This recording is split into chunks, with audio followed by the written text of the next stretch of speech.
ओम पूर्णमिदं पूर्णात् पूर्णमिदं पूर्णस्य पूर्णमादाय पूर्णमेवावशिष्यते।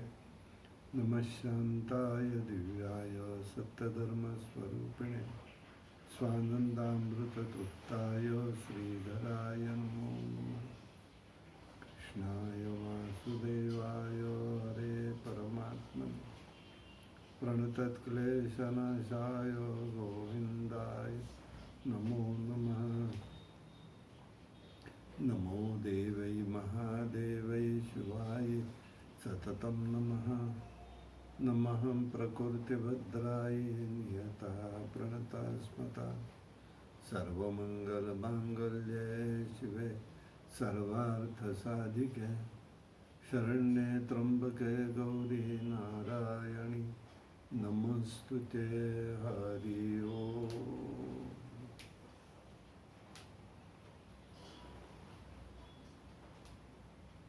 दशमीच्या दिवशी अंबानी गे सिमोल्लंघनी हो, सिंहारूढ करी दारुण शस्त्रे अंबेत्वा घेऊन हो।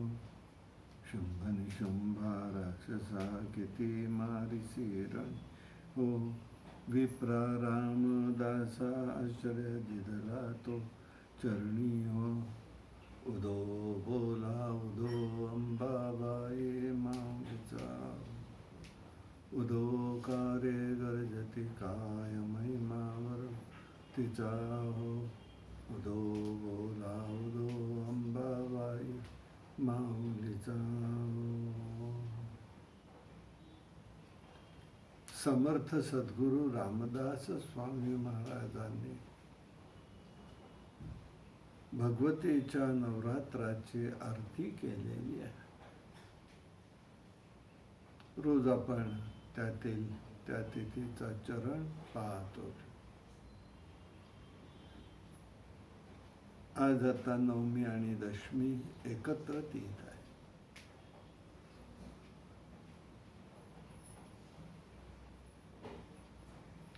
आणि त्यामुळे दशमीला भगवतीने जे रूप धारण केलं ते विजयादशमीचं केलेलं आहे, म्हणजे विजया देवीचं रूप आहे। यत्र योगेश्वर कृष्ण यत्र पार्थो धनुर्धरा तस्य श्री विजयोर्भूतिर्ध्रुवा नितिर्मम। जिथे योगेश्वर कृष्ण आहे, धनुर्धर पार्थ आहे, तिथे विजय निश्चित आहे। अचल नीती आहे असं माझं मत आहे, हे संजयाने धृतराष्ट्राला सांगितलं, हे आपल्या लक्षात येईल। आजच्या या तिथीला विजयादशमी तीथ असं म्हणतात।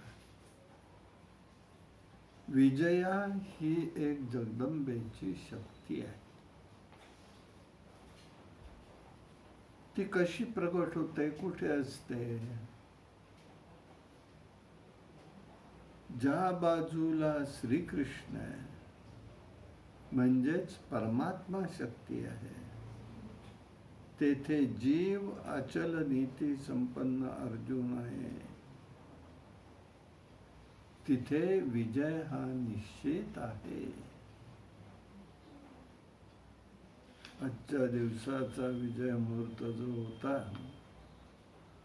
तो दुपारी 2:17 पासून 3:03 पर्यंत होता।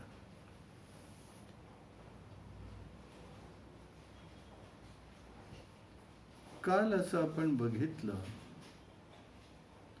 सरस्वती अमूर्त आहे, पण ती जाणीवेच्या शक्तीने मनुष्याला समजू शकते। तशी विजयाशक्ती ही जाणीवेने प्रगट होणारी अशी दृष्टादृष्ट दोन्हीतही असणारी ही शक्ती आहे। वास्तविक यामध्ये एक महत्वाचा भाग आहे, आणि तो म्हणजे विजयाशक्ती ही परमात्म्याची शक्ती आहे. जीवाच्या ठिकाणी अचल श्रद्धा, नीती संपन्नता, सद्भाव, सदाचार हे व्यक्त होत असताना ते व्यक्त होत असतं. देवी भागवतामध्ये नारायण ऋषी आणि नारद यांचा संवाद आलेला आहे. त्यामध्ये जो विचार मांडला गेला तो अत्यंत महत्वाचा आणि श्रेष्ठ आहे. प्रकृतीरूपी सृष्टीवर ती आदिमाता 5 रूपामध्ये प्रगट झाली. दुर्गा, राधा, लक्ष्मी, सरस्वती आणि सावित्री ही तिची जे 5 मुख्य रूप आहेत.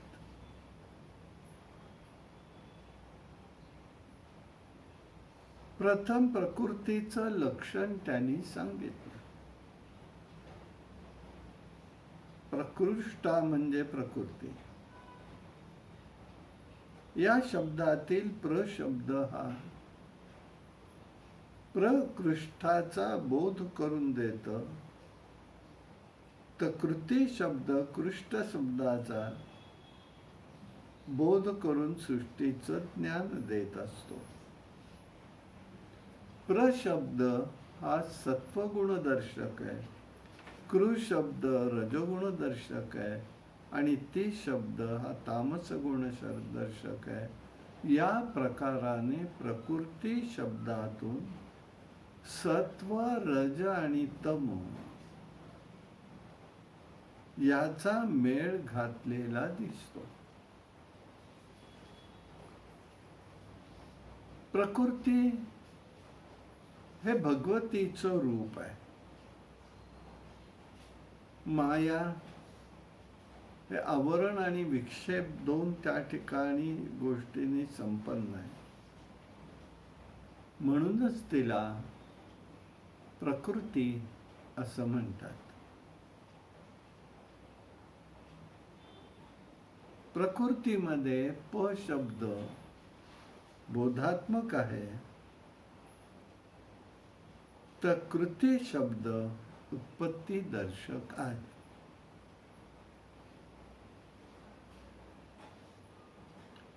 तेव्हा सृष्टी उत्पन्न करण्यासाठी ही प्रकृती म्हणते परमात्मा एका बाजूला अव्यक्त, दुसरीकडे व्यक्त आहे. म्हणजे अर्धा पुरुष अर्धा स्त्री, स्त्री ही मात्र सृजनशील आहे. ज्याप्रमाणे अग्नीमध्ये दहन शक्ती आहे, ती वेगळी काढता येत नाही, तसंच श्रीकृष्ण परमात्मा ज्या बाजूला आहे तिथे ईशकृपा इच्छा झाली तर विजयाशक्ती वेगळी काढता येत नाही. अशी विजयाशक्ती देवता स्वरूप आहे. काही वेळेला असं दिसतं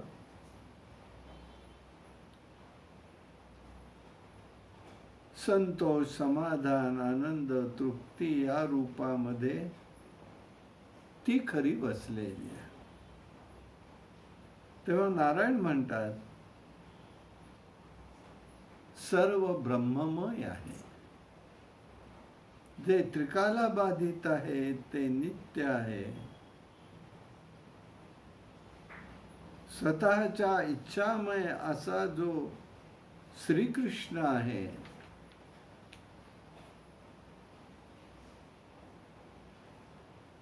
तो सृष्टी उत्पन्न स्वतःच्या इच्छेने करत असतो. आणि म्हणूनच सर्वाची नियामक शक्ती ही मूळ प्रकृती आणि तात्काळ प्रगट करतो ती हीच परमात्म्याची आज्ञेने सृष्टीच्या कर्माचा भेद करणारी माय 5 रूपात व्यक्त होते, कारण भक्तावर अनुग्रह करण्यासाठी ती प्रगट होत असते. प्रथम ती दुर्गा रूप आहे, म्हणजे ब्रह्मा, सरस्वती, विष्णू, वैष्णवी, महेश, शिव, पार्वती शक्तीने सर्वत्र सृष्टीमध्ये कार्यरत राहिले. ही शक्ती ही ईश्वराची नित्य शक्ती आहे. ही शक्ती या विश्वामध्ये बुद्धी, निद्रा, क्षुधा, तृषा, छाया रूपानी आहे. तशीच ती आळस, संकट, कंटाळा, तंद्रा याही अवस्थेत आहे. तुष्टी, पुष्टी, लक्ष्मी, स्मृती याही रूपामध्ये ती दिसून येते. म्हणजेच या सगळ्या माध्यमातनं ती अव्यक्त रूपात आहे आणि व्यक्त रूपाने ती या स्वरूपामध्ये जाणवत असते. ही शक्ती रूपात सत्वगुणात असते, तेव्हा ती पद्मा परमेश्वराची शक्ती असते आणि तिच्या माध्यमातूनच संपत्ती, कांती, शांती, सुशीला, मंगला ही तिला नावं पडलेली आहे. ती करते काय? तर दया, कृपा, सहकार्य रूपामध्ये ती असते, म्हणजे रजोगुणात असते. लोभ, मोह, काम, क्रोध, मदविकारामध्ये, मत्सरामध्ये ती तमोगुणातही असते. ही आढळून येते त्या स्वरूपाने. ती आपल्या भक्तावर प्रेम करते, धर्माचरणांपासून विकास घडतो. ती साधकांना निर्वाण पद देते.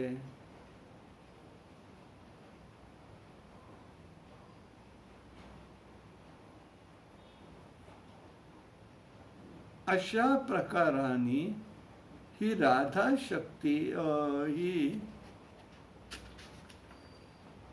दुर्गा शक्ती कार्यरत आहे. आता राधा शक्तीचा विचार बघितला तर असा लक्षात येतो, प्रेम, स्नेह, वात्सल्य, आत्मीयता या रूपाने राधा शक्ती जीवनामध्ये प्रगट होत असते. ती सत्व, रज, तम गुणात असते. भगवत प्रेम असते तेव्हा श्रीकृष्ण राधा अभिन्न असतात आणि म्हणूनच त्यांच्याशी संबंधी सख्य, सर्वस्व, स्वामी भावानी जर भक्तांनी नातं जोडलं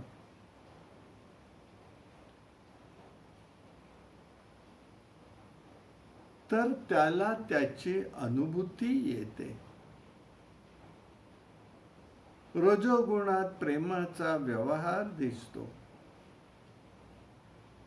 तमोगुणामध्ये आत्महत्या दिसते. सत्वगुणामध्ये बघा काय घडतं. रुक्मिणी कृष्णाला पत्र पाठवते. सगळा विचार तिचा सत्वगुणाचा दिसतो. त्यामध्ये संतोष आहे, हर्ष आहे, गुणरहितता आहे, अनासक्ती, सूक्ष्मदर्शता आहे, रूप संपन्नता आहे. रासक्रीडेमध्ये ही शक्ती प्रगट होते.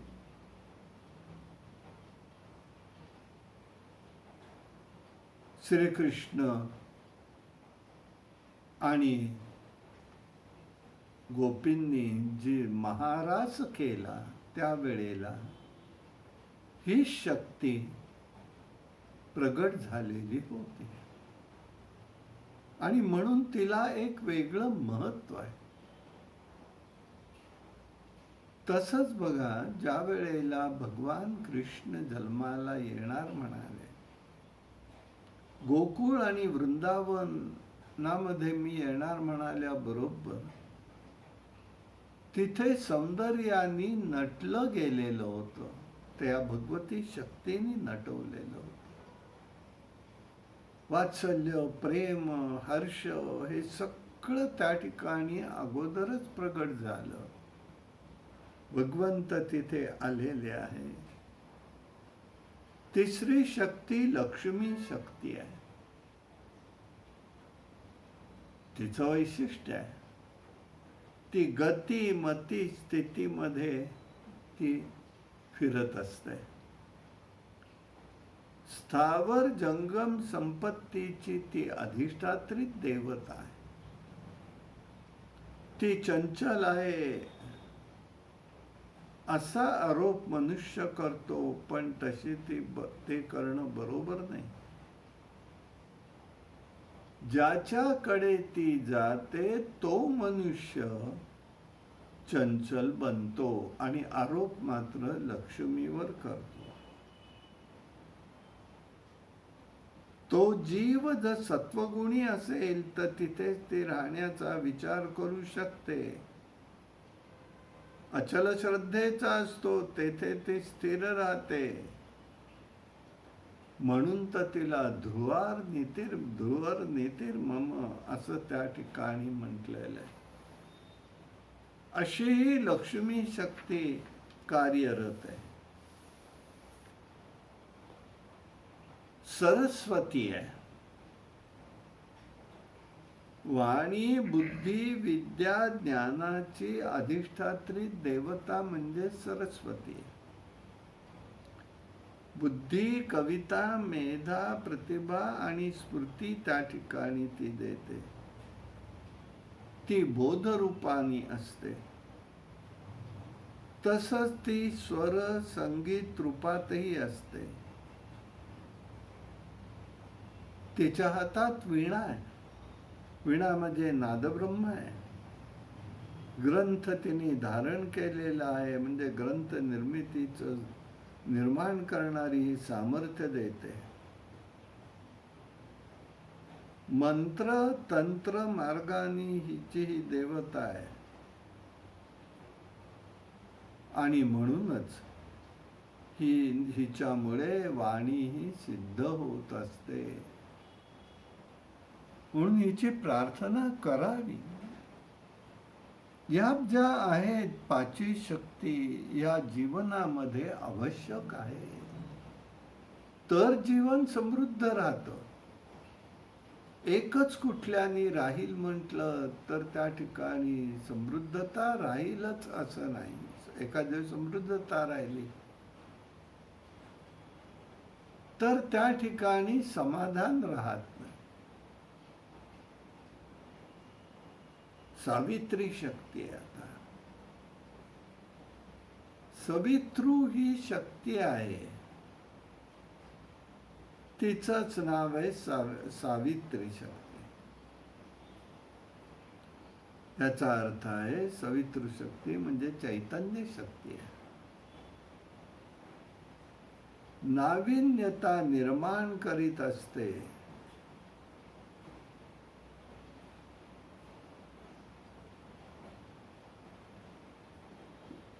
यामध्ये यश, सौभाग्य, चंचलता, भक्ती, श्रद्धा, विजय, प्रकाश, तेज या रूपामध्ये ती असते. तसंच गौरव यामध्ये होत असतो. मानापमान घडत असतं. ही शक्ती जन्म, मृत्यू, वार्धक्य आणि भीती, शोक या रूपाने तमोगुणाची असते.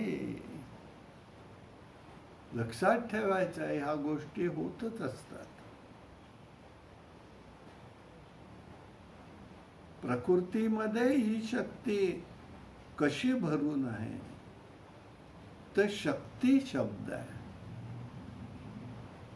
श हा मंगलवाचक आहे. ती हा शब्द पराक्रमाचं द्योतक आहे.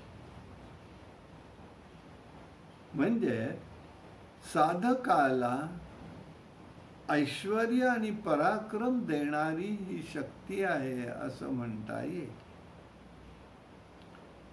तिलाच ग्रंथकार भगवती म्हणतात.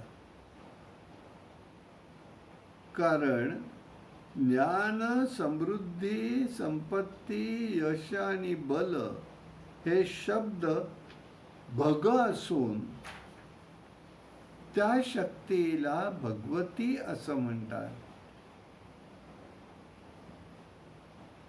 कारण ही शक्ती सदा सर्व काळ भग रूपात आहे.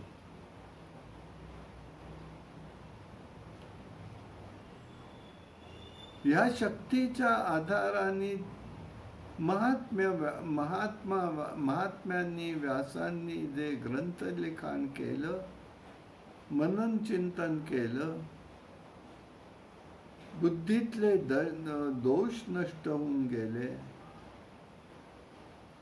आणि म्हणून अशाही शक्तीचा विचार केला पाहिजे.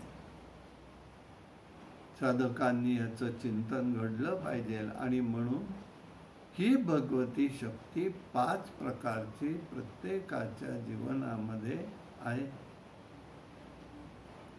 म्हणून समर्थ म्हणतात, मनी धरावे ते होते, विघ्न अवघेचे नासो निराते, कृपा केलिया रघुनाथे प्रचिती येती. अशी ही विजया शक्ती आहे असं आपल्याला लक्षात येईल. या विजया शक्तीमुळेच जीवाच्या ठिकाणी आत्मविश्वास होतो. बुद्धी ही स्थिर झालेली असते.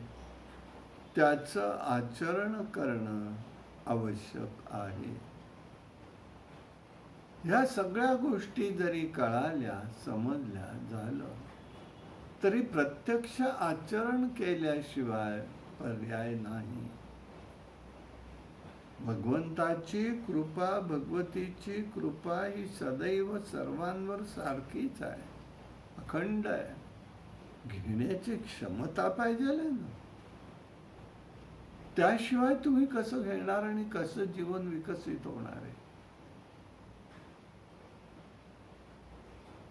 भगवंतानी मनुष्य जन्म दिला, नरदेह दिलेला आहे.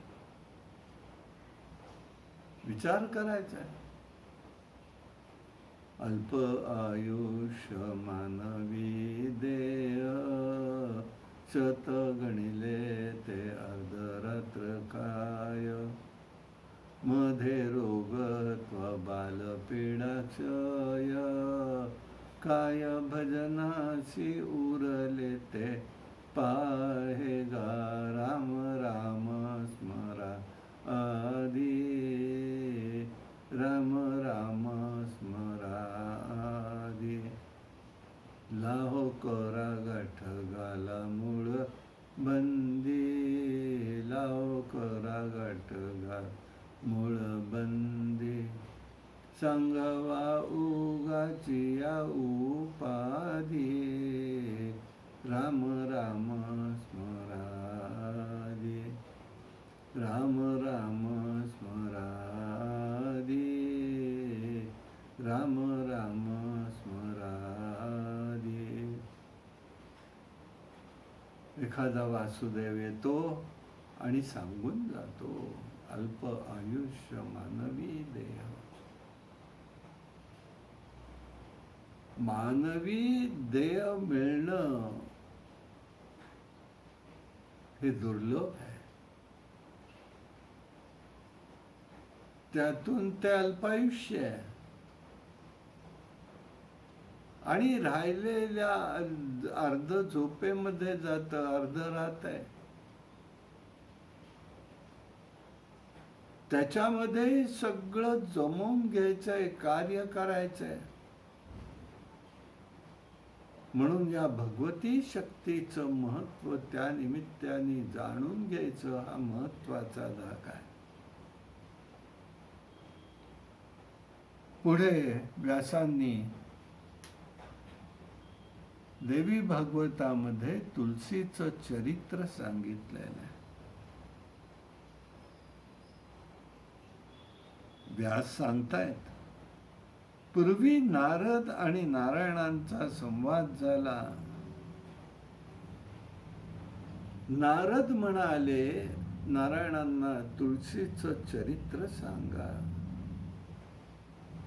तेव्हा त्यांनी सांगायला प्रारंभ केला. नारायण म्हणाले, दक्ष सावर्णी नावाचा मनु होऊन गेला. तो अतिशय पुण्यवान होता, विष्णुभक्त होता. त्याचा पुत्र ब्रह्मसावर्णी होता, त्याचा पुत्र देवसावर्णी होता, त्याचा पुत्र इंद्रसावर्णी होता. हे सर्व विष्णुप्रती होते. परंतु इंद्रसावर्णीचा पुत्र मात्र वृषध्वज हा नारायण, लक्ष्मी, सरस्वती यांना मानत नव्हता. तो महान शिवभक्त होता.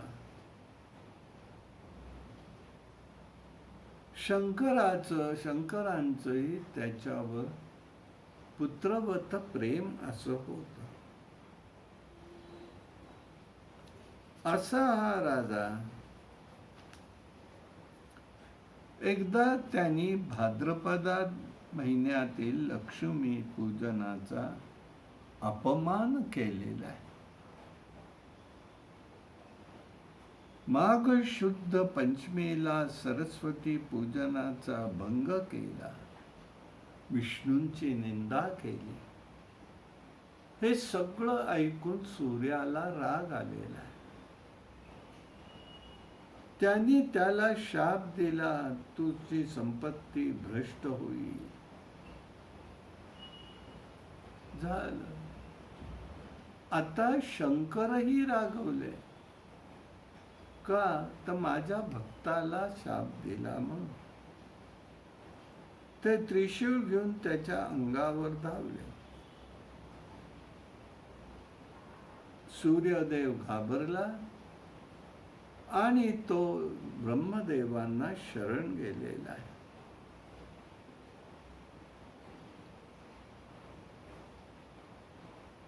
ब्रह्मदेव म्हणाले, बाबा त्यांना थांबवणं माझ्या हातात नाही, असं करू आपण त्वरित नारायणाकडे जाऊ. धावत पळत घाबऱ्या घुबऱ्या दोघही जण शिवांकडे गेले, विष्णूंकडे गेलेले.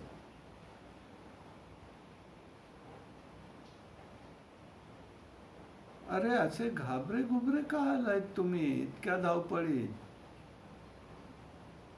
तो पुढचं कारण सांगण्यापूर्वीच शिव तिथे शूल घेऊन आलेले.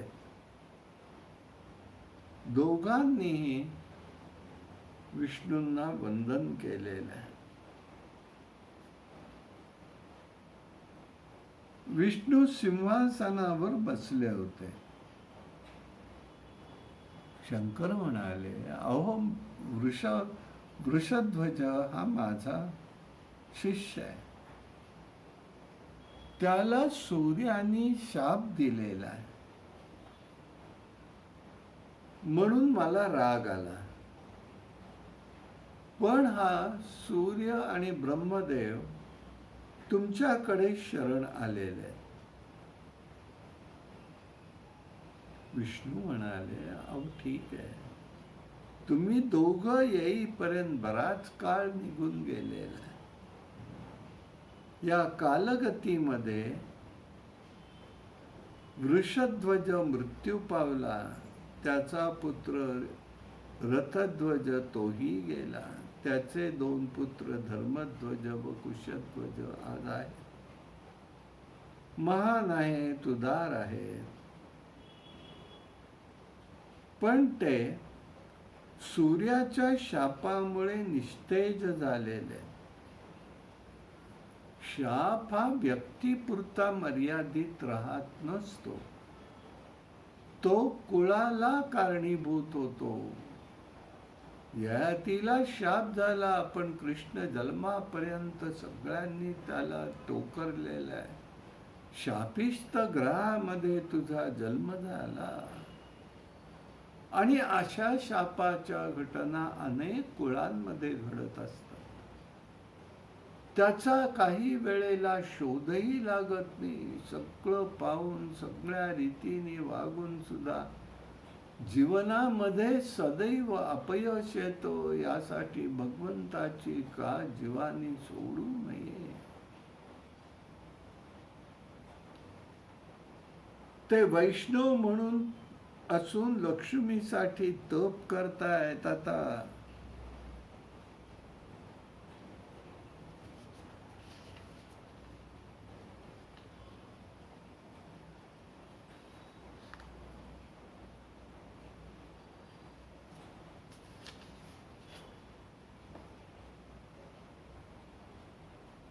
मग त्यांनी सांगितलं त्यांना,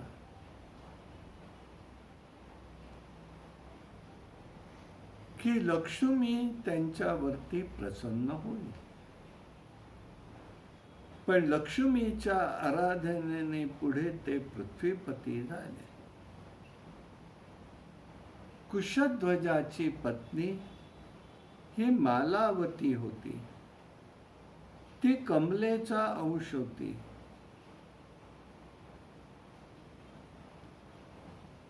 तिला एक कन्या झालेली आहे. ती म्हणजे वेदवती होती.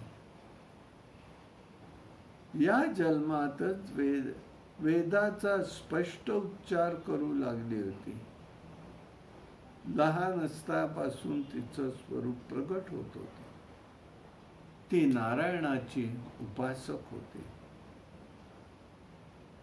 पुष्कर तीर्थावरती तिने पुष्कळ दारुण तप केलेले आहे.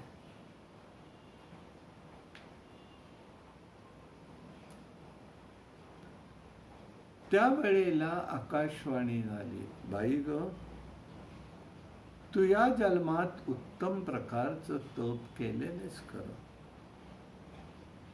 पण तुला जो पती हवा आहे तो पुढील जन्मी मिळेल.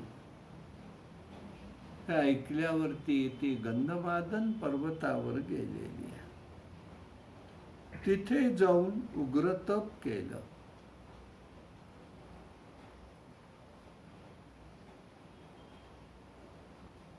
रावणाने तिची छेड काढली, तिची अभिलाषा केली.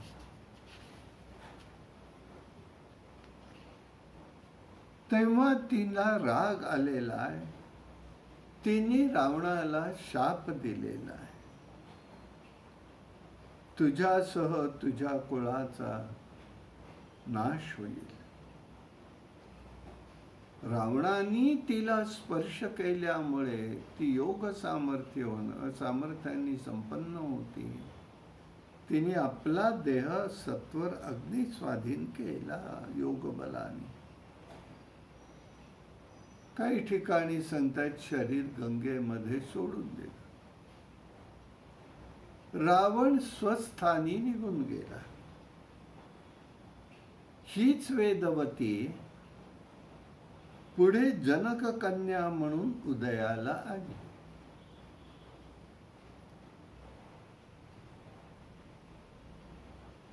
आणि तिच्यामुळे तिच्या प्राप्तीसाठी रावण लागला मागे.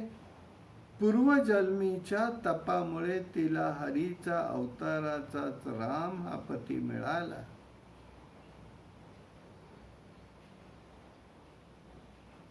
नारद म्हणाले, उत्तम फळ मिळालं म्हणजे पूर्वीच्या दुःखाचं सुख होतं. सीतेच्या स्वरूपामध्ये विविध प्रकारच्या वैभवाचा भोग घेतला. परंतु सीता राम यांचा विवाह होऊन सुद्धा पितृवचनासाठी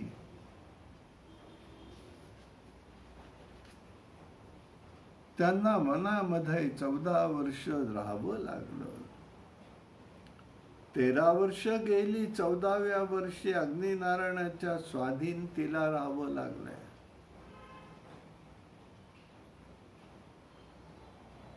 छायारूपी सीता तिथे प्रगट झाली.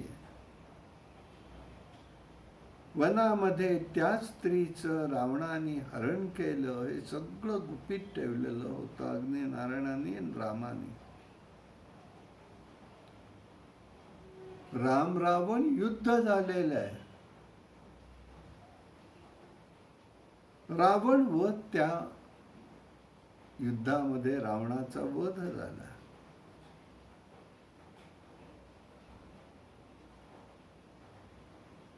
तिला अग्नी परीक्षा द्यायला लावलं. याचा अर्थ असा होता, मूळ अग्नीतली देवता सीता ही परत घ्यायची होती. छायारूपी सीता तिथे सोडायची होती. ते त्यांनी केलं. मग ती त्या ठिकाणी मूळ सीता ही प्रगट होऊन अग्नीतनं बाहेर आली. अग्निदेवतेकडून छायारूपी सीतेनी पुढे पुष्कर तीर्थावरती तप केलं. स्वर्गामध्ये तिला स्वर्गलक्ष्मी म्हणून स्थान देण्यात आलं. अशी ही स्वर्गलक्ष्मी आहे.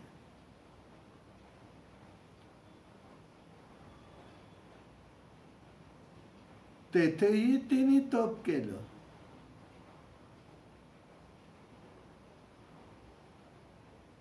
मेधावी नावाची ऋषींची कन्या होती. उत्तम पद्धतीला मिळेना.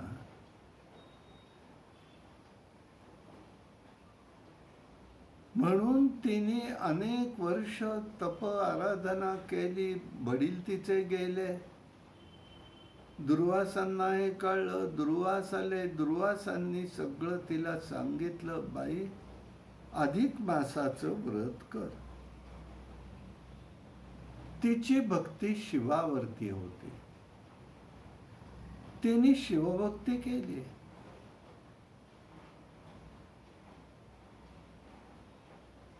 आणि बोलता बोलता 5 वेळेला मला हा तुझा पती मिळू देत,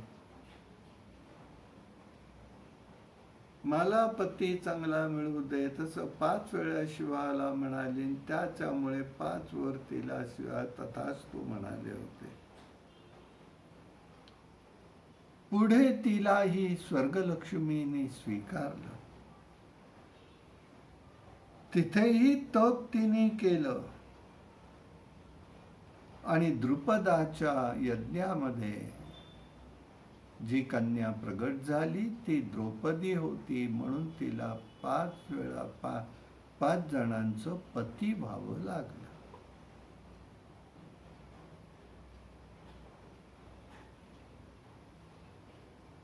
कुशध्वजाची कन्या वेदवती ही पुढे सीता झाली.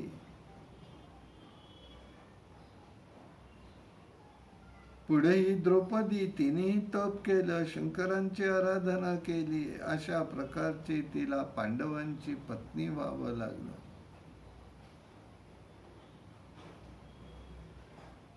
धर्मध्वजाची पत्नी माधवी नावाची होती.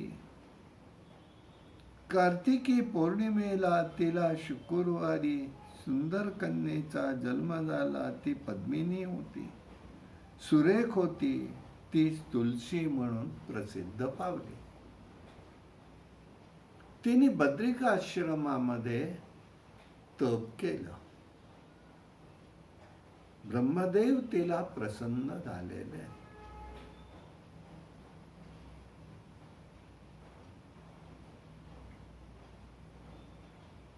ते म्हणाले, तुलसी, मी जन्मीची तुळशीच आहे. मी पूर्वजन्मी गोपी होते, गोलोकात होते. मी कृष्ण प्रिया होते. मी कृष्णप्रिया होती, दासी होते. श्रीकृष्णाने तसं बघायला गेलं तर मला तृप्त केलं. परंतु खरी पूर्ण तृप्ती माझी त्याच्या सान्निध्यात झाली नाही. राधेने हे ओळखलं. राधेने मला शाप दिला, मानव योनीत जाशील.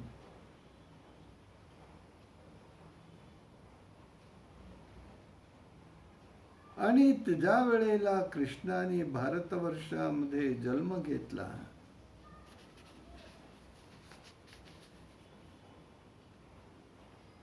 त्यावेळेला तुलसी भूलोकी आलेली आहे. तिथेही पुन्हा तिने तपसाधना त्याच्यासाठी केली. ब्रह्मदेव प्रसन्न झाले. कृष्णाच्या अंशापासून उत्पन्न झालेला सुदाम नावाचा गोप होता. राधेच्या शापानी तोही धनुवंशामध्ये शंखचूडा म्हणून आलेला आहे.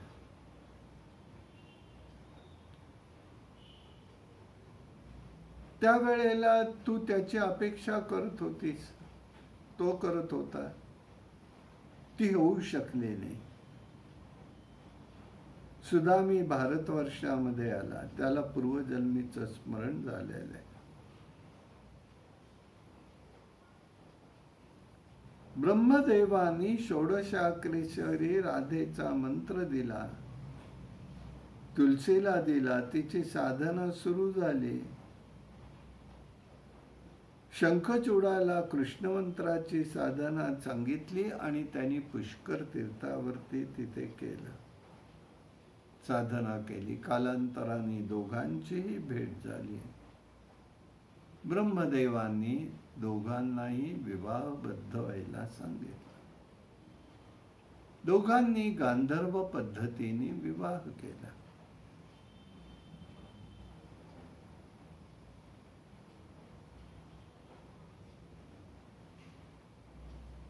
आता दोघांच्याही मनात तोच भाव होता.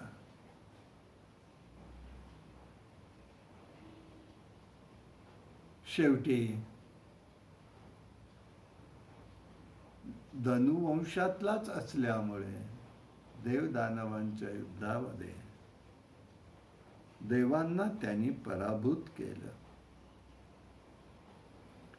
आता सगळे देव शंकरांकडे जावे त्यांनी ठरवलं.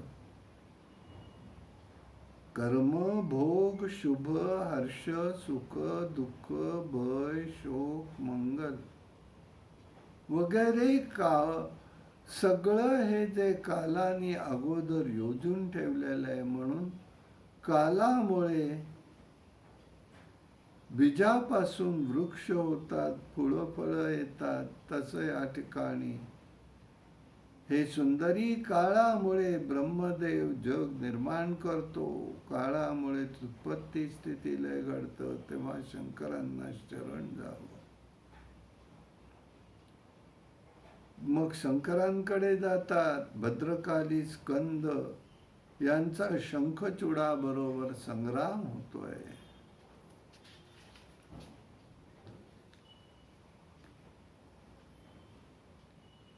शंखचूडाजवळ एक कवच होतं, त्यांनी दंडाला बांधलं. विष्णू ब्राह्मण रूपात येऊन भिक्षा मागितली, ते त्यांनी दिलं. ते त्यांनी भुर्जपत्रावर मंत्र लिहून सोन्याच्या तायतामध्ये घालून दंडावर बांधलं. मग तो ते कवच घेऊन शंखचूडा रूप घेऊन तुलसीकडे गेला. तोपर्यंत शिव सूक्ष्म शूल घेऊन शंखचूडावर चालून गेले, त्याचा वध केला. आता त्याला दिव्य रूप प्राप्त होऊन तो वैकुंठाला गेला.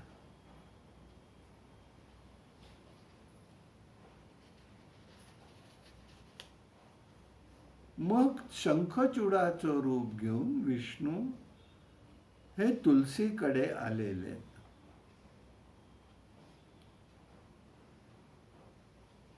तुलसीला पहिल्यांदा शंका आली, पण त्यांच्या दंडावरती तोच ताईत दिसल्यामुळे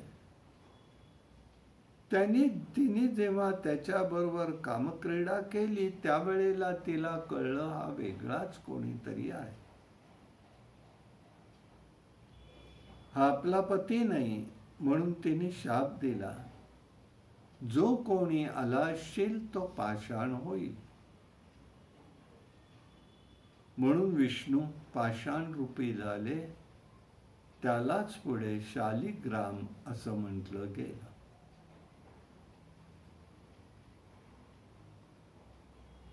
तिलाही तुळशी रूपाने राहावं लागलं. शंखचूडाच्या अस्थी ज्या होत्या त्या समुद्रामध्ये टाकल्या. तिथे शंख निर्माण झाले. शंखातून आवाज असतो. त्या आवाजामध्ये आवाज जेव्हा येतो तेव्हा तिथे लक्ष्मीची वस्ती असते, अन्यथा नुसता शंख होतो. म्हणून अशा प्रकाराने शालिग्राम शिला ही पवित्र आहे आणि तुलसी शिवाय त्याचं पूजन पूर्ण होत नाही. एक तरी तुळशीपत्र शालिग्रामाला व्हावं. आणि शालिग्रामाचं वैशिष्ट्य त्याला केवळ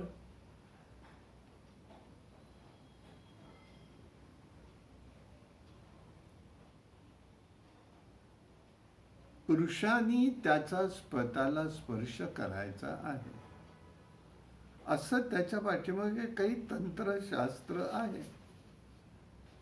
पटेल त्यांनी त्याचा विचार करावा, नाही त्यांनी सोडून द्यावं.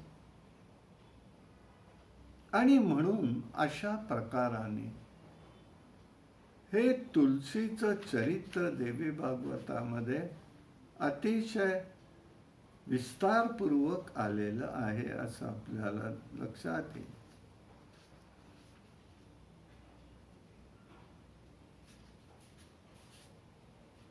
म्हणून राजा जन्मेजयाला व्यास देवीचं चरित्र सांगताय.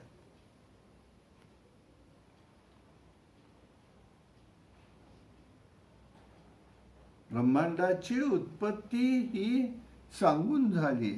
गुणांचा विचार झाला. सत्वगुण रजय निर्माण झाले. सत्वगुण आनंद रूप आहे. त्या सुखापासून आनंद निर्माण होतो. सत्वगुणाच्या योगाने सुखाची प्राप्ती होते. मग सत्वगुण असतो कुठे? बोलण्यात वागण्यात सर्व कृतीमध्ये सरलता, सत्य, शौच, श्रद्धा, क्षमा, धैर्य, लज्जा, शांती, संतोष ही सगळी सत्वगुणाची लक्षणं आहेत. त्याचा वर्ण हा श्वेत आहे. सत्वगुणाचा आचार करणारा हा धर्मावरती प्रेम करत असतो. सत्वगुणामुळे मनातील भाव उचंबळून येतात. सत्वभाव उचलून येतात. सत्वगुण मनाला निंद्य कर्मापासून परावृत्त ठेवतो. म्हणून गीतेमध्ये श्रद्धेचे 3 प्रकार सांगितले. सात्विक श्रद्धा, राजस श्रद्धा, तामस श्रद्धा. अशा प्रकाराने सत्वगुणाचं वर्णन जन्मेजय राजाला व्यास सांगताय. रजोगुणाचा वर्ण रक्त असतो. हा अद्भुत अप्रीती निर्माण करतो. रजोमुळे सदैव दुःख अनुभवायला येतं. दुःखाशी त्याचा सहयोग असल्यामुळे त्याच्यापासून अप्रीतीच निर्माण होते. द्वेष, द्रोह, मत्सर, दुराग्रह, उत्कंठा, निद्रा, अभिमान, हे सगळे राजसी श्रद्धेचे निग्रह निर्माण करणारे. तमोगुणाचा वर्ण कृष्ण आहे. त्यापासून सदैव दुःखच निर्माण होतं. आलस, निद्रा, दैन्य, भय, विवाद, कृपणता, वैषम्य, नास्तिक भाव, दुसऱ्याचे दोष पाहण्याची वृत्ती, ही सगळी तमोगुणाची श्रद्धा असते.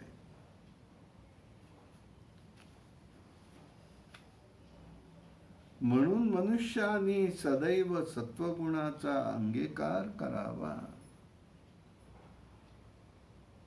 सदैव सत्वगुणाची अंगीकार केल्यामुळे रजोगुण अत्यंत संयमाने पाळावा. शक्यतो तमोगुणाच्या वाटेला जाऊ नये. परंतु असं लक्षात येतं, कोण्याही एका व्यक्तीमध्ये परिपूर्ण सत्व रजतम गुण दिसून येत नाही. तिन्हीचंही मिश्रण असतं, पण त्याचा प्रभाव कोणाचा जास्त याला महत्व आहे. हे सर्व गुण परस्परात एकमेक मिसळलेलेच दिसतात. निदान सत्व रज गुणात तरी जीवानी राहावं. तमोगुण नष्ट करण्याचा प्रयत्न करावा. सर्व गुण एकमेकाच्या आश्रयानेच राहत असतात. आणि म्हणून एक लक्षात ठेवायची गोष्ट, अति चांगलं वागणं सुद्धा व्यवहारामध्ये वाईटच ठरतं. म्हणून वाईट वागायचं नाही, परंतु व्यवहार करत असताना त्याचं चिंतन ठेवायचं. सर्वत्र गुणाचं मिश्रणच असतं. यासाठी व्यास म्हणतात, सदैव मनुष्याने श्रवण करावं, चांगल्याचं दर्शन घेत जावं, त्याच्यावर विश्वास हवाय, कवायत नको. उदाहरणार्थ, तीर्थयात्रा केल्या पण अंतरंगातील द्वेष विकार गेला नाही तर त्याचं फळ निष्फळच म्हणावं लागेल. कारण रजतमो गुणामुळे तपाची हानी होते, यश मिळत नाही. हे पहा, कृषी कर्मातून आज आपण अन्न निर्माण करतो, ते फळ या गुणाचा आहे. त्यामुळे गुणाचा प्रभाव राजाला ते सांगत आहेत. हेच या ठिकाणी आपल्याला लक्षात येईल आणि त्याप्रमाणे हे दिसतं. म्हणून ज्ञानप्राप्तीचं अंतरंगाचं साधन म्हणजे श्रद्धावान लभते ज्ञानम तत्परः संयतेंद्रिया. बहिरंग साधन इंद्रिय निग्रह आचरण कसं असावं यासाठी तन्मय व्हावं, इंद्रिय ताब्यात ठेवावी. खिडक्या दार असली तरी प्रकाश बाहेरचा आत येतो, पण बंद केला तर प्रकाश बंद होतो. खूप मोठ्याही चालत नाहीत, खूप लहानही चालत नाही. आतला प्रकाश पाहण्यासाठी बाहेरचा प्रकाश बंद करावा लागतो. त्याप्रमाणे संचित कर्म सतत भर पडली तर शरीर संयमाने चालत राहतं. मनाकडून चाललं आहे यासाठी इंद्रिय मननिग्रह दोन्ही हवा आहे. एक असून चालत नाही. दुर्योधनासारखे जीव कर्मानुसार आणि बुद्धी घेऊन आले पण उपयोग नाही.